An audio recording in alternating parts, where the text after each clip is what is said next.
What's going on, chooms? Today we're diving into a what if scenario that I think has been on every Cyberpunk fan mind. What if David Martinez, the legend from Edgerunners, didn't die? What if his crew was still intact and he existed in Night City at the same time as V from Cyberpunk 2077? How would their paths intertwine, clash, or even merge? This isn't just fan fiction, it's a deep dive into how two iconic characters, who are arguably two sides of the same coin, would navigate a shared Night City. First, let's establish the common ground. David Martinez and V at their core are incredibly similar. They both start as nobodies, thrust into unforgiving streets of Night City by tragic circumstances. For David, it was the death of his mother and the loss of everything. For V, it was the initial heist gone wrong and Johnny Silverhand's relic.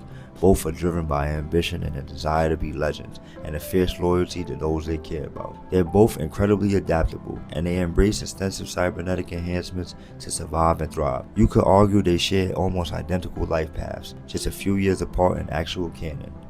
So if David's story continued past the Arasaka Tower siege, and he along with Lucy, Rebecca, Falco, Kiwi, and everyone else was still intact when V gets the relic, things would be very interesting. We're talking about two of the most dangerous and rapidly ascending Edgerunner forces operating simultaneously. The canon Edgerunners takes place roughly a year before Cyberpunk 2077, so a shift in timelines means their paths will cross. Initially, I think their paths might run in parallel. Night City is vast, and there are plenty of gigs to go around.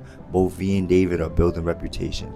V is making waves with Jackie, then solo, taking on fixers like Padre, Rokako, Regina, and Rogue.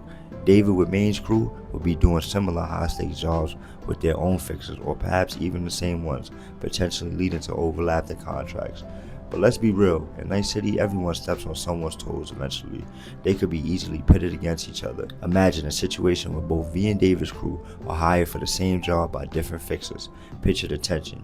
V with their array of combat abilities, smart weapons, and perhaps Johnny's guidance, up against David's unparalleled Sandevistan speed, Rebecca's explosive firepower, and Lucy's net-running prowess. That would be an absolute spectacle. The sheer combat potential of both groups clashing would be devastating. However, I think it's far more likely and far more satisfying that they would become allies, or at least have a respectful understanding. Why? Because they share fundamental traits and common enemies. Both V and David become targets at Arasaka.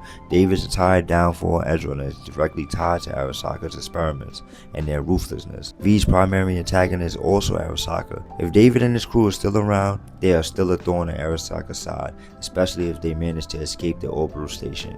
V's primary mission is tied to getting the relic out, and David's crew with Lucy's unparalleled netrunner skills and David's pure combat ability will be invaluable. Lucy could potentially offer insight into the relic's programming, or even directly aid V in navigating Arasaka's networks. Rebecca and Falco could provide crucial backup in a major assault, and David, his Sandevistan, could buy V precious seconds needed in a crucial moments against Arasaka's elite soldiers. Imagine David and V working together on the Arasaka heist. David's crew could be the perfect infiltration team, while V acts as the spearhead. The sheer firepower, stealth, and the hacking capabilities of both groups combined would make them an unstoppable force. That mission would look very different with David and his crew by V's side. Ultimately, their shared existence highlights the core theme of Cyberpunk. The path to legend is often paved with sacrifice and leads to tragedy. Both V and David push the limits of their humanity with cyberware. David's story is a cautionary tale about cyberpsychosis and pushing too far. V's constant battle with the relic, the ticking clock, and the slow erosion of their own identity in a shared timeline, they could serve as mirrors for each other. V could witness David's struggle with overchroming and potentially try to warn him, or find a solution before it's too late. Or otherwise, David's continued success and use of the Sandevistan could make V even more reckless with his own enhancements, thinking they too could defy the odds. They both could serve as psychological burdens, a friend to protect or a rival to surpass. But regardless, their combined stories would paint an even more vivid picture of what it truly means to be a legend in Night City, and the terrifying cost that comes with it. So while the canonical separation keeps their stories distinct, the thought of David Martinez and V sharing the same Night City, fighting the same corrupt corporations, and striving for their own versions of legend is just mind-blowing. They're two sides of the same coin, two souls burning brighter than anyone else in Night City, destined to make an impact one way or another. What do you think? Would they be an unstoppable allies? Let me know your theories in the comments below. Don't forget to like this video, subscribe if you haven't already, and hit that notification bell so you don't miss my next deep dive into the wild world of Cyberpunk. Stay chromed out, chums.